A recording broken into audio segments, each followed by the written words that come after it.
Welcome, the man, the legend. Yeah, well, it's been a long time now. Yes, it has, and I must say, right off the bat, you look great. Thank you very much. Really do. Thank you. What's the deal with the new image? Is it something everyone needs to change? No, well, it's, I decided to drop some weight, to change my diet, and, you know. Complexion is fantastic. Thank you. And I was, there was the video shot not long ago with Autograph that you made an appearance in. And I have to tell, I didn't even recognize you at first. I didn't when I saw myself on the video. It's like, what? Really? So, I mean, I cut my hair short, as it's well publicised, and I went on a little travel around America and Canada and whatnot. And I thought, what am I going to do? I look like a jerk with my hair. It's sort of flat, you know? So I sort of to mess around with it. It's turned out like this, you know? Yeah, it's up in the air now more, and it's I look like I'm a Polish electrician or something. That hurts yourself. No, you don't. You look fantastic, really. Well, there's a lot to talk about. The new album is it's creating quite a stir around here at the station. Yeah. I was just saying before we came on the air, it was a kind of a difficult thing for me to come to terms with. Eventually I'm going to have to put this album out, because I've had so many letters, and Mrs. Rhoads, that's Randy's mother, she's been inundated with letters and phone calls and people knocking on the door saying, when is this album ever going to come out? And so we all got together and we decided to put it out. And what happened was we never had that much of, we didn't have enough live stuff to finish the album, so what we did was put some outtakes on the end of the album of Randy actually working in the recording studio and chatting back to the control room and everything. It's quite an interesting, thing to do, and it's trying to put a picture of what it was like, because I'll never forget those days. Those days were even more so with that than I did with all the years with Sabbath. I mean, those couple of years with Randy were so special. Well, it must have been, especially with the letter that you put on the back. There's a lot of sentiment in this, and we'll talk more about that with each of the songs. One question before I do play one of the hottest requests off of it is, you say in your letter in the back of the album that this was a good time. It was like after leaving Sabbath, and I was very down for a long while. I remember staying in a hotel in Hollywood, and I was real depressed. And then I met Randy Rhoads, and he gave me such a spark. After working with Sabbath, and I was kind of like a tyrant to me for so long. I mean, you do eventually what they say, and I began to get bogged down thinking, I can't do it, I'm no good, I don't have any suggestions that I may make are thrown out, And Randy came along and really helped me develop, I owe an awful lot to that guy for me being me now, because it changed my whole life around. It was great as well to start from the bottom again and do like small clubs and build it up, and the excitement was there again. It was great. And then all of a sudden, bang, it's all over, I see. Boy, it does kind of choke you up. I must say everybody loved him. And he was a great man. Beautiful, beautiful man he was. I'm glad you put this album out. Let's hear something off of it right now. The one that I thought we'd start with is Suicide Solution. Why not start with a controversial tune like all right. That? On KNAC, Ozzy Osbourne here. I'm Ton Mastery with that very song on CD. All right.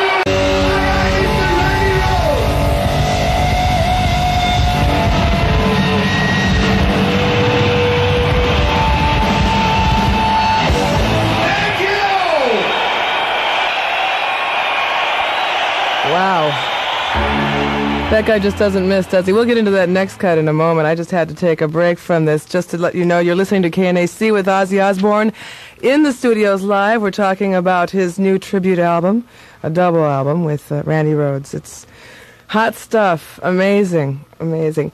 What was the deal with Randy? Why was he such a special musician? I don't know. I mean, it's like... when I heard him play, it was really, I couldn't believe it. I couldn't believe it. He's only a short guy. He's only weighed about 104 pounds. I couldn't believe this guy sounded so big, It was like I was drunk in a recording studio, and a guy called Dana Strum, who's Vinnie Vincent's bass player, right. He introduced me to him. I said, "You've got to be kidding." He said, "Wake up, this guy's here at 4 o'clock in the morning in a recording studio somewhere in Hollywood." And I heard this guy play, I just went, "You've got it, man. You've got the gig, Just like that? Yeah, it was instant. The guy was great, man. Before that, was he a music teacher, a guitar teacher? He used to teach at his mother's school, rock guitar. In fact, I'm auditioning guitar players right now, as it happens. Yeah. Because Jake and I have separated. And I've had quite a few people who Randy was teaching come along for auditions, which was quite interesting. Anybody that comes close, perhaps? No, I've only just started auditioning. I'm holding auditions in Hollywood next week, so if anyone's listening, I think they want a shot at the gig, and I think they're good enough, send the tape into KNAC and we'll pick them up. Wow, did you hear that out there? I mean, you got it. If you want to audition for Ozzy Osbourne's band. Now, what was they'll just send the tape? The qualifications is you've got to be mad. Right, insane with a sense of humor. With a sense of humor. See, I mean, when I look for a guitar player, and people say, why don't you go for this special guy, this guy who's got a name for himself? I don't really like to go for name people because I like to get the spark of young guys who want to get up there. It's such a great feeling for me to see them develop into something, you know. Right. Then they go off on their own, like Jake no doubt will, and form his own band and be a big star on his own, whatever. Like the guy from Night Ranger, Brad Gillis did it, you know. He came with me for a year or so, and then he went and Night Ranger became big successes. Sure. And it is that new juice, so you're not really looking for any particular style except the insane high energy? LA style, there's no place in the world that's got so many great guitar players like this town. They all live here, you know. It's like, I mean, it's no use going to England. They all sound like jerks, you know. Yeah, well, I'll tell you, it's quite thrilling to have this happen. It's one of these moments where you're listening at the right time, the right place. So just send your tapes to KNAC. Yeah. And make sure, I guess, bio, photograph, that kind of thing. Yeah.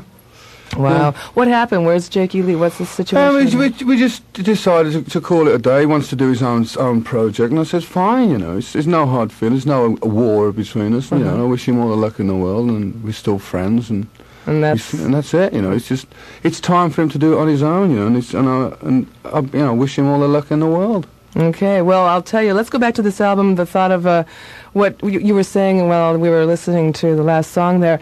You had said that it had been quite some time before you actually were even able to listen to this. You see, the original idea for this live album, as I said before, was you remember when I put that album out, Speak of the Devil? Mm-hmm. Well, that was a contractual obligation for this album, and I refused to put this album out because it was so soon after Randy's death that I thought it was sick and it wasn't right, and I thought the kids would think, oh, he's just cashing in on Randy's death and all the rest of it.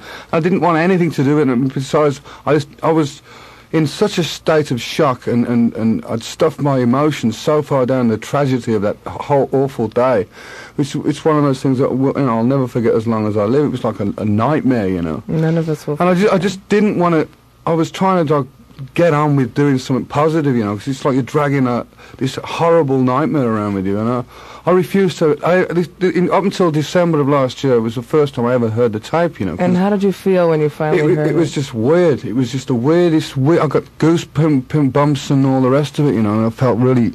All the thing came back again, you know. It's like, but then Mrs. Rhoads and my wife and I, we sat down and talked about the good times, and you know, when you get away from the morbid side of it, and you start talking about the good things that happened and the fun we had, and all the exciting experiences on a daily basis, you know, the climbing of the ladder again. That's why it was essential for this to come out. And so the reason why I put the album out, because we had so many letters, and Mrs. Rhoads is inundated with piles of letters, and she reads every one, you know. I'm glad. And this is it now. I mean, I haven't got. Some people say, "Oh, we know you got a secret album written, stuffed away somewhere around." This is the end. There's not another thing that I have recorded of Randy Rhoads. These pictures are great on the album itself. That's what I said before. I mean, I could have put a morbid album cover out with like one picture of me and Randy, but what we decided to do was make it as much fun as we can under such a tragic situation. It's like pictures of him when he was a kid, and him when he was with me, and when cute. You know, his favourite pictures of him. One of his most favourite pictures was a picture where we played the Day on the Green. It's like in San Francisco. And that was one of his biggest crowd, our biggest crowd at the time. That was a fabulous time. God, yeah, the moments. I mean, there's some pictures here that are the cutest things of the little babies and the whole bit. It's really a nice, warm feeling you get actually from the whole package. Well, he was a lovely, warm person, and I ain't just saying that. People, you often hear people say, "Well, I didn't like this guy," but he was a really nice man. He was a lovely man. He really was, and every day goes by, and I still miss him. Now, I know that you're quite a mischievous kind of guy. And, in fact, it has been known. Yeah, the last time I saw you, you were squirting me with a squirt gun backstage at your show. with the machine squirting. Yeah, Remember that? Yeah. So what kind of antics did you do with each I other? remember one time we were in a hotel with Randy, and there was a guy playing classical piano. So Randy goes up to his room and comes down with his guitar and a pig nose amplifier, sticks it on there and starts playing it. But he starts doing the rock and roll movements, like all the bending of the strings and diving on the floor and like kicking his legs in the air. And the whole bar was hysterical laughing. Oh, God. Not at all shy. Oh, he was a great guy and really fun. We used to laugh all the time, man. We used to goof around, playing jokes on people and things. I love it. I love it. We're going to hear another song now from the album. This is Crazy Train that we were going into. Yeah. Geez, you wanted to say anything about this particular song, the writing of it? It was the first song we ever wrote together, really.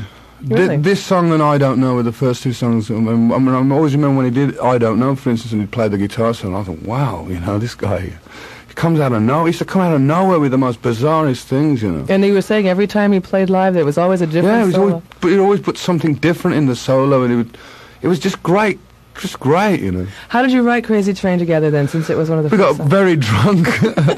For beginners. It was the time when we were drinking at full belt, and it's like, well, he never used to drink as much as me. I mean, I don't think anybody used to drink as much as me. And we just sat we had this whole old farmhouse in Wales, and we used to live there together, and we used to just, I used to crawl back from the bar at 4 o'clock in the morning, get your guitar, man, all right, and it just came out, I love it. I love it. Well, let's hear it. Crazy Train on KNAC with Randy Rhoads and Ozzy Osbourne. Wait a minute, do I have it? Oh, wait a minute here. I got to get it on the right cut because these CD players, they jump around a little bit. I do want you to know that it's one of my favorites, and certainly we get tons and tons of requests for it here. I think it's one of the all-time classic rock songs. It's like it's replaced Paranoid to a point, Absolutely. Okay, I think we got it.